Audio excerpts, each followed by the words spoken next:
Alright guys, well hello and good afternoon to each one of you. So my trail name is Disciple and our channel is called Not By Sight. Many of you watching this will have already seen my completion of my 2017 Appalachian Trail thru hike.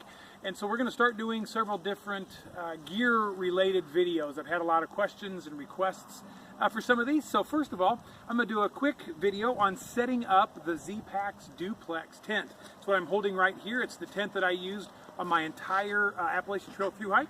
And this tent, the way I'm going to pitch it today is with my trekking poles, my Lakey Cork-Light trekking poles. First thing you want to do is find a good spot to pitch your tent, and this is a flat level spot on the Appalachian Trail. There aren't lots of these available, but you do the best you can. Try to find the fewest number of roots and rocks and things like that. So for me, I pitched my tent at around 48 inches, 47 inches, which is what Zpacks recommends. And that's also the height that I set my trekking poles at to hike with. So for me, it's 120 centimeters. And that's the standard level for pitching this tent for the standard height. So let's get the poles stood up here if we can, or maybe falling down, and we'll open up the Zpacks Duplex tent. And I'm going to do a review of this tent right after I show setting it up. So I always put the bag in my left pocket. I open up my tent and find my stakes, and I put those in my right pocket so they're ready to go later on. I figure out where I want my doors to open up. If I want my doors opening this way, or if I want them this way. And the way I do that, because I slept in this tent almost all the time by myself, the only time there were two of us was when Halo was joining me. And so because I had the luxury of all the space, I would look at the ground and find the best spot for my body to lay. And let's just say that it's right here, with this being a little higher, it would be where my head would go. So then I would open up the tent and find the floor and the width side. And let's say again I wanted my head here and my feet to go there. I would open up the tent and lay it down with about the center of the tent right where I wanted my body to go. And that way I knew that if I laid in the center, it was about the best terrain possible. The least number of roots and rocks, etc. So then I would grab 4 tent stakes out, so I had them all in my hands, and I would take these corner guy lines and stake them out. Now, you don't want to stake them out real tight to start with. You want it, yeah, come on and zoom in here. You want to stake them out a little bit loose. And since this ground is kind of firm, we're not going to drive the stakes in too far. But then I would come over here and do this side. And again, instead of pulling it real tight, I would go ahead and leave some slack. If you can see that, there's a little bit of slack there, and I'll show you why in a minute. The other trick I learned is instead of pitching these guy lines at a 45-degree angle, if you go slightly more forward with them, and again, put some slack in there, it makes the front of the tent a little bit, pitched just a little bit better. So now we come out to the opposite sides. And again, I don't want to pull it tight. I want a little bit of slack built into the guy line, and then orient it a little bit more to the front and drive. And if you drive your stakes in at about a 45-degree angle, they'll hold a lot better, because I'm not actually setting up for winds or anything. I wasn't doing it. But you want to drive your tent stakes in about like this, so that the ground's pulling against them like that. All right. Here's the last of the 4 stakes. And again, I'm not going to pull it snug. I want to feel where snug is, but I'm going to back off a little bit, orient it a little more to the front, and drive that in there. Well, this ground is hard. We've been in a bit of a drought for a while. So, all right, now I grab my trekking pole, and I always faced my handle of my pole in towards the tent. You come in here and you find the center of the tent, and I stick my fingers in there and make sure that I've got it opened up and there's no wrinkles, and then I take the trekking pole and stick it right inside that little cup. Now, take your pull, and I actually pull some tension against those back two guy lines, and I want my trekking pull, show the angle of the pull, not straight up and down like this would be straight up and down.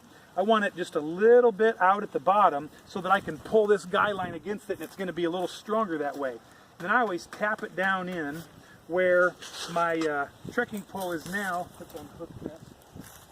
is now actually anchored in the ground, and boy, it's strong in the winds that way, very strong. Then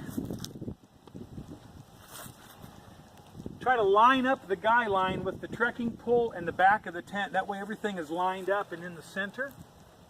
And then pull it nice and snug and drive that stake in at a 45-degree angle. And now it's nice and tight. Pick up your other trekking pole and come around to the back side. Make sure you're not wiggling or moving much. All right. So same thing, I open up this cup, and on the duplex tent, it's reinforced and real heavy material there. So it's a great spot to receive the tip of the trekking pole. Or not the tip, the handle.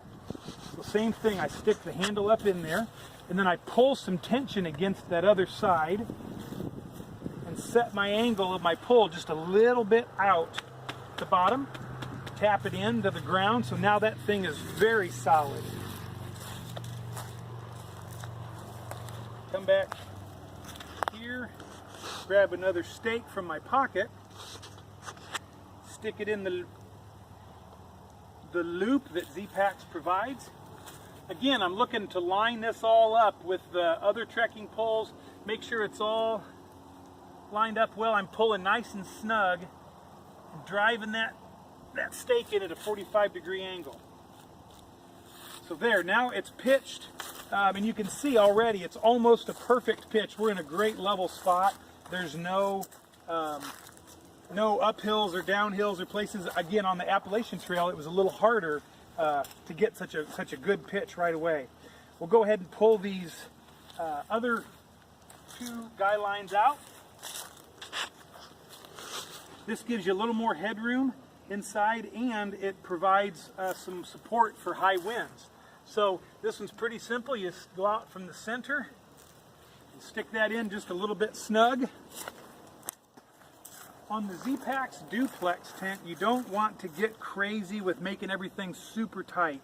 It's Cuban fiber, and I tried to be pretty delicate with it, and my tent lasted perfectly the entire 6 months of the Appalachian Trail.